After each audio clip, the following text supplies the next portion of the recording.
দেখুন, যে জমির ওপর দিয়ে পুরুলিয়ার রাঘবপুর পঞ্চায়েতের সাধারণ মানুষ যাতায়াত করেন, সেই জমি তাদের যাতায়াত বন্ধ।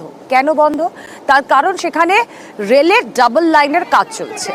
পুরুলিয়ার আদ্রা এবং কোটশিলা এই দুই ডিভিশনের মাঝে যে জমি, সেখানে চলছে ডাবল লাইনের কাজ। ফলত সাধারণ মানুষ তাদের যাতায়াতে অসুবিধা হচ্ছে এবং তারা হুমকি দিচ্ছেন যে রেল যদি তাদের যাতায়াতের জন্য বিকল্প ব্যবস্থা না করে দেয়, বিকল্প রাস্তা না করে দেয়, তাহলে তারাও এই কাজ হতে দেবেন না। আমাদের রাস্তা বন্ধ হয়ে গেছে, আমরা যাতায়াত করব কোন দিকে? আগে রাস্তা করুক, তারপরে রাস্তা করুক, তবে ডবল রেল বসাইতে দিব। আমাদের আগে রাস্তা চাই।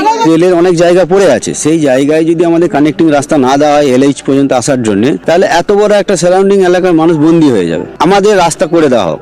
আমরা আইনতভাবে সমস্ত কিছু জানিয়েছি, যদি রাস্তা না হয় তাহলে আমরা বিকল্প বৃহত্তর আন্দোলন, এবং সেই আন্দোলনে আমরা চরম পর্যায়ে আমাদেরকে যেতে হবে। ইন্দ্রজিৎ, একদিকে তাদের দাবিটাও সঠিক, তাদের যাতায়াতের রাস্তাটা বন্ধ হয়ে যাচ্ছে, তাহলে কি বিকল্প কোনো রাস্তা বের করার কথা ভাবা হয়েছে আদৌ?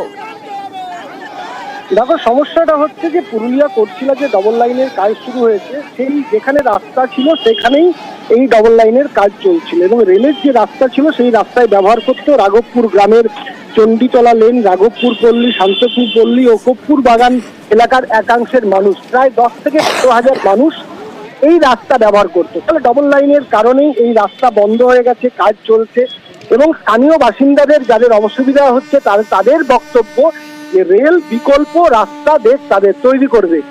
একদিকে আন্ডারপাস রয়েছে, অন্যদিকে রয়েছে গোশালা রেল ক্রসিং, একদিকে রাঘবপুর রেল ক্রসিং রয়েছে।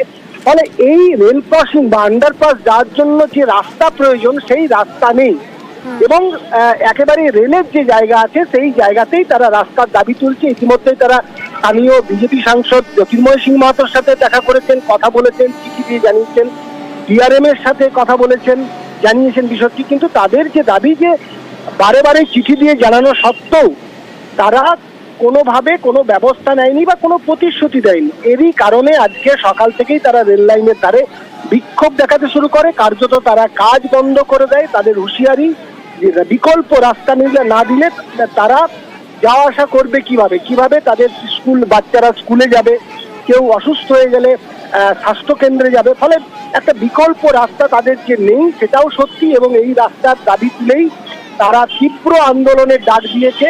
ইতিমধ্যেই কয়েক ঘন্টা আগে তারা রাজ্য সড়ক অবরোধ করেছিল এই রাস্তার দাবিতে। একদিকে রাজ্যের উপর চাপ সৃষ্টি করছে, অন্যদিকে রেলের উপর তারা চাপ সৃষ্টি করছে, এবং তাদের যে দাবি, তাদের দাবি হচ্ছে কোনো সমাধান সূত্র বেরোয় কিনা আমাদেরও নজর থাকবে। এরা ডিআরএম, এমপি, এমএলএ সবকে চিঠি করেছে, প্রধান অফিসেও গেছে, প্রধান নিজে সার্ভে এসেছিল, প্রত্যেকেই জানে, কিন্তু এখন পর্যন্ত কোনো সুরাহা রাস্তার দেখা যাচ্ছে। জনগণের যেটা সুবিধা হবে সেটাই পঞ্চায়েতের মত। জায়গাটা রেলের। রেল যতক্ষণ না আসে ততক্ষণ আমরা আন্দোলনে থাকবো।